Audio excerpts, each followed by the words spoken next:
Assalamualaikum warahmatullahi wabarakatuh. Perkenalkan, nama saya Nurlinda, NPM 09110410419004, kelas B semester 7, Prodi Ilmu Administrasi Publik, mata kuliah Analisis Kebijakan, dosen Ardianti SAP MAP, Fakultas Ilmu Sosial dan Ilmu Politik, Universitas Muhammadiyah Sidenren Rempang. Tugas pertama, mencari isu-isu yang berkembang di masyarakat. Sumbernya boleh dari sosial media maupun televisi. Kemudian berikan pendapat kalian apakah isu tersebut merupakan salah satu kriteria yang harus dibuatkan kebijakan. Jelaskan alasannya mengapa dan dampak jika isu tersebut dibiarkan tanpa ada kebijakan untuk menyelesaikan masalah tersebut. Contohnya yaitu di penghujung tahun 2020 yang lalu, masyarakat Indonesia dihadapkan pada dua kenyataan yang pahit. Di sisi jumlah kasus penularan virus COVID-19 meningkat semakin tajam. Di sisi lain, ironisnya ada dugaan bahwa bantuan sosial atau bansos yang ditunjukkan untuk meringankan derita masyarakat akibat pandemi justru dikorupsi. Dan salah satu yang tersangka Menteri Sosial saat itu yaitu Juliari Batubara.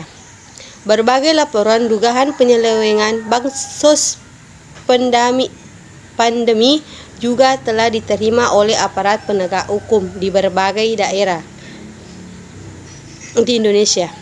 Sebelum kasus korupsi bansos COVID-19, sudah banyak kasus korupsi bansos terjadi, terutama di level pemerintah daerah atau Pemda. Ini menunjukkan ada permasalahan struktural dalam pengelolaan dana yang rawan politis dan korupsi ini.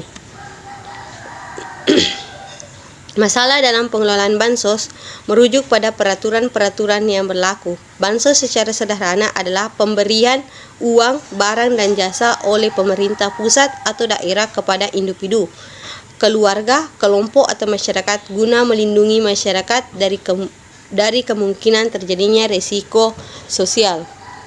Secara umum, mekanisme pengelolaan bansos dibagi dalam 3 tahap, yaitu penganggaran, pelaksanaan, dan pelaporan. Permasalahan dalam program bansos paling sering terjadi pada tahap penganggaran dan pelaksanaan bansos. 2 dari 3 tahap umum tersebut diatasi dalam tahap penganggaran. Kementerian, lembaga atau Pemda menetapkan daftar penerima bansos. Dalam konteks bansos COVID-19, Kementerian Sosial atau Kemsos melakukan penetapan berdasarkan data terpadu kesejahteraan sosial atau DTKS yang berisikan data 40% penduduk termiskin di Indonesia. Adapun masalah yang terjadi yaitu pertama terjadi pada akurasi data penetapan penerimaan bansos. Yang kedua, Kemensos sendiri mengakui bahwa DTKS terakhir diperbarui secara masif pada tahun 2015. Sementara Komisi Pemberantasan Korupsi atau KPK menemukan berbagai permasalahan terkait DTKS seperti data tumbang tinggi tidak lengkap dan duplikasi jutaan data. Masalah kedua adalah masalah bansos rentan dimanfaatkan untuk kepentingan politik, ketidakakurat data ditambah kewenangan kepala daerah yang besar dalam penentuan penerimaan bansos mendorong kolusi terjadi dalam pembagian bansos. Contoh isu politik di atas merupakan kriteria yang harus dibuatkan kebijakan karena permasalahan dalam program bansos paling sering terjadi, maka dengan itu harus dibuatkan kebijakan untuk mengatasi permasalahan tersebut.